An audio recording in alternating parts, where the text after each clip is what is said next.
এই জনগণের জন্যে, আমি আমার নিজের জন্য কিন্তু কিছুই করিনি। জনগণের ভালো করতে গেলে, দেশের মানুষের ভালো করতে গেলে আজকে আমি এরকম, তাছাড়া কিন্তু আমার জীবনে এরকম হওয়ার কথা না। তাহলে এখন আমরা কার কাছে বিচারটা দেবো?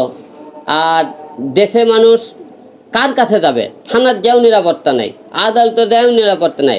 তা দেশ তো একতরফা হয়ে গেল না, যে আওয়ামী লীগের টাইমে খেলে আওয়ামী লীগের লোকজন শাসন করছে, বিএনপির টাইমে এখন বিএনপির লোকরা শাসন করতেছে। আদালতে দাঁড়িয়ে দেখি সব বেশিরভাগ বিএনপি লোক, আওয়ামী লীগের আর কেউ কথাই বলে না, এখন বিএনপি সব কথাবার্তা বলে।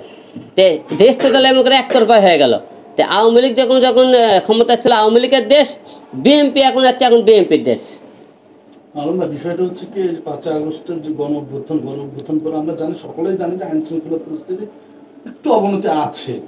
সেক্ষেত্রে আপনি যে আইন উপদেষ্টা আসিফ নজরুল স্যার, তার উদ্দেশ্যে কিছু বলতে চান কিনা? আমরা সবাই জানি, কিন্তু সেটা আপনি না, আপনি যে বলছেন যে আইন আইন আইন যে পরিস্থিতি, সেটা যে অবনতি, সেটা সবাই জানে।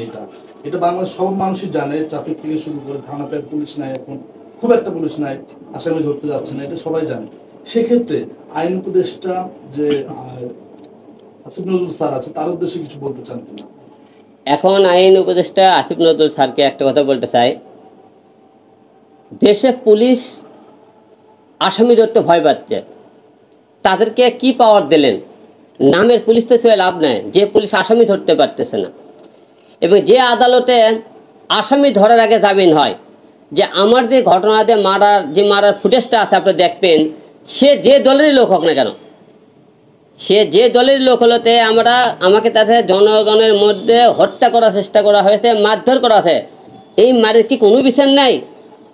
জনগণকে বিচার বলে কোনো কথা নাই, আইন বলে কিছু নাই? তাহলে এই যে আমি ছাত্র আন্দোলন করলাম, ছাত্র আন্দোলনের সাথে তো ছিলাম, তো ছাত্র আন্দোলনের সাথে আমরা যোগ দিয়ে কি ভুল করেছিলাম? দেশ স্বাধীন করে ভুল করলাম নাকি আমরা? বুঝলাম না। এবং অনেক জায়গায় দেখছি, বড় বড় জায়গায় তখন মনে করে আওয়ামী লীগের লোক আমরা যখন মারধর করছিল, তখন সবাই কথা বলতেছিল টক শোতে, বিভিন্ন মনে করে রাজনীতিবিদ, বিভিন্ন এমপি মন্ত্রী। এইবার যখন মারলো, সবাই বিএনপির লোক মারলো, তখন সবাই চুপ কেন? দেশ কোন দিকে তাহলে? তাহলে আপনারা চুপ কেন? তাহলে কি বোঝা যায়? তো দেশ আর দেশ নাই। মানুষ যে মনে করেন আওয়ামী লীগ হোক, বিএনপি হোক, যাই হোক মারছে, যদি একজন ওই রকম যে মারের ঘটনা আপনি ভিডিও ফুটেজ দেখে থাকেন, তার জন্য আপনারা কথা বলতেছেন না। আজকে আমাকে মারধর করছে, আমাকে পিঠে মেরে ফেলে দিলে কি হবে? এই দেশের অজস্র লোক মারা গেছে, তা আমি একহিদুল আলম গেলে মারা গেলে তো কিছু হবে না। কিন্তু আপনাদের উপর একটা বিশেষ অনুরোধ থাকলো, যে আইনের যে শ্রদ্ধা, সেটা দিন দিন নষ্ট হয়ে যাচ্ছে জনগণের। সেই আস্থাটা আবার আপনারা ফিরে আনুন, নাহলে পুলিশ হোক যে জনগণ মারতেছে, আপনি তার বিচার পাইতেছে না, সেটা জনগণক মারলে তো আর বিচারই নাই আরো, তাহলে আইন কোন জায়গাতে আছে? আপনি এখন কি চান সর্বোপরি? এখন সর্বোচ্চ আমার দেশবাসী সবার কাছে একটা কথা বলতে চাই, যে আমার জীবনের নিরাপত্তা কে দেবে? আমি তো এখন নিরাপত্তাহীন নাই। আমার বাসায় আসে লোকজন মারতে আসতেছে, এবং আমাকে এইরকম ধরে মারধর করা হলো, তাদের জামিন দিয়ে দিলেন আপনারা, তাহলে ভবিষ্যতে তো আমাকে মেরে ফেলে দেবে না, তার জন্য কে দায়ী থাকবে? তবে আমি কোনো দিন মারা যাই, আমার জন্য মনে করেন আমি এই বাংলাদেশের এই 2 রাজনৈতিক দলকে দায়ী করে দেবো। কারণ আমার বাড়তি কোনো জীবনে কোনো সত্য নাই, এই 2 দলের লোকই আমাকে বারবার অ্যাটাক করতে মারতেছে। তাই আমি যদি কোনোদিন মারা যাই, এই 2 দল দায়ী থাকবে। আপনি এখন তো আওয়ামী লীগের সরকারও না, বিএনপিরও সরকারও না, তাহলে এখন যে সরকার আছে, এই সরকারের কাছে আপনার চাওয়া?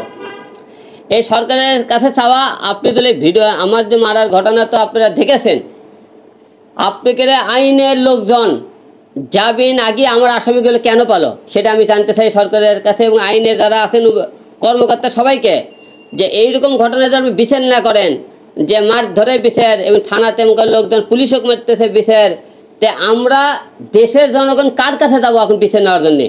আমরা কার কাছে নিরাপদ? আওয়ামী লীগের কাছে নিরাপদ ছিলাম না? বিএনপির কাছে নিরাপদ না? আপনাদের দায়িত্ব আছেন তাদের কাছে নিরাপদ? জনগণ এখন নিরাপদ কার কাছে, সেটা আপনারা বলবেন। যেহেতু দেশ স্বাধীন করেছেন, আপনি ছাত্র আন্দোলন ছিলেন, এখনো সমন্বয়করা আছেন, আছে, তাদেরকে কোনো প্রশ্ন করতে চান কিনা? দেখুন, ছাত্র আন্দোলনের সাথে আমরা ছিলাম, আপনার নাহিদ ভাই, সারজিৎ ভাই, যারা যারা আছে সবাইকে বলতে চাই, আপনারা তো দেখছেন, দেশ নিয়ে কথাবার্তা বলেন, তো তো এইরকম একটা মারধর আমার উপর হলো, আপনারা তারা ভিডিও, আমি নয় আপনাদের কাছে গেলাম না, তা আপনারা ভিডিও ফুটেজ দেখেও তো আপনারা কেউ কোনো কথা বললেন না। তাহলে এই স্বাধীন দেশে এইরকম মানুষকে পিটিয়ে মারবে, তার কোনো বিচার হবে না? তাহলে আমরা বিচার কার কাছে নিতে যাবো বলেন? আপনারা আওয়ামী লীগের কাছেও বিচার পেলাম না, বিএনপির কাছেও বিচার পেলাম না, মধ্যস্থরে আপনারা আছেন দেশে, আপনাদের কাছেও বিচার পাইতেছে না, তাহলে জনগণ কার কাছে বিচার নিতে যাবে? আলম ভাই, আমরা দেখেছি আপনি এফডিসিতে গিয়েছিলেন, এফডিসিতে যাওয়ার পরও আপনার উপর